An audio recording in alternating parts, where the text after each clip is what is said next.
Royal Bombshell. Princess Leonor and Prince Christian's wedding will be the most lavished ever from Denmark. It was supposed to be just another royal wedding. A traditional union between two young royals, dutiful, elegant, predictable. But what if this one breaks every rule of royal tradition? Because this time, the future Queen of Spain and the Danish prince aren't just marrying for duty, they're marrying for love. And in doing so, they may change the very image of modern royalty forever. When the Spanish royal palace first confirmed the whispers that had been echoing through Europe's most gilded corridors, the world stopped. Princess Leonor de Bourbon-Ortiz, Spain's future queen, was to marry Prince Christian of Denmark, heir apparent to one of the oldest monarchies in the world. It was not just a match of two young hearts, it was a collision of empires, history, and destiny. From Madrid to Copenhagen, journalists scrambled, royal watchers gasped, and social media lit up with disbelief. The Spanish crown princess, known for her disciplined grace and quiet strength, was now stepping into an international spotlight brighter than ever before.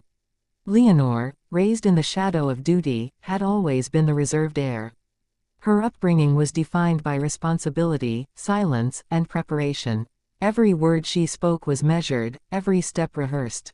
She was the symbol of the monarchy's modern rebirth. But beneath that calm exterior, few knew how fiercely independent she truly was. And then, there was Christian, the Danish prince who had captured Europe's fascination since childhood. Charismatic yet grounded, the son of Crown Prince Frederick and Crown Princess Mary was often seen as the "people's prince." He spoke casually to reporters, embraced modern life, and represented a monarchy at ease with itself. The two had crossed paths several times through shared royal events, but it was during a quiet summer gathering in Majorca that everything changed. Away from cameras, away from titles, they spoke, not as royals, but as two young souls burdened by expectation. For hours, they walked along the quiet coastline, talking about the strange paradox of privilege, the loneliness hidden beneath the crowns. What began as friendship deepened quickly. By the next year, private visits became frequent. Danish and Spanish courtiers whispered in confusion. A bond was forming that neither nation had expected. As months passed, their connection turned from speculation into certainty. And when news broke that Prince Christian had asked King Felipe VI for his blessing, the palace gates in Madrid felt the tremor. King Felipe, though proud, was cautious. He had always believed Leonor's duty must come before her heart. Yet, seeing her unwavering resolve, he understood that this was not rebellion, it was evolution. Queen Letizia, ever the watchful mother, was torn. She had spent years protecting Leonor from the public's gaze, building her image of quiet perfection. But love, true and undeniable, does not ask for permission. And so, it began, the grand orchestration of a wedding that would become one of the most lavish in modern history. The first meeting between the Spanish and Danish royal planners took place inside the Palacio Real in Madrid.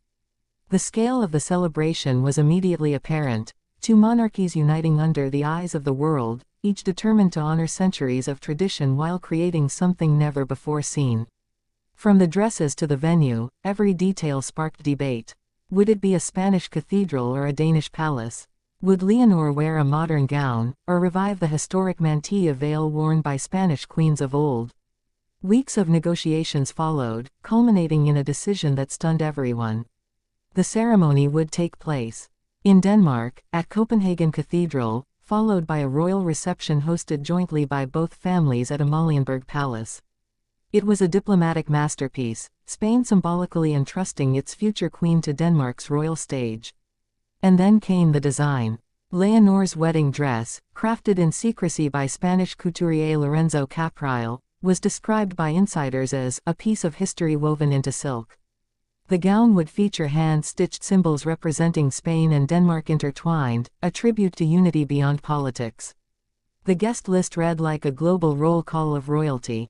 King Charles III, Queen Margrethe II, Queen Maxima, and Crown Princess Victoria were all expected. Even the younger royals, Prince George, Princess Ingrid Alexandra, and Princess Estelle, would play roles in the ceremony, marking a generational bridge for European monarchies. But behind the fairy tale, tension brewed.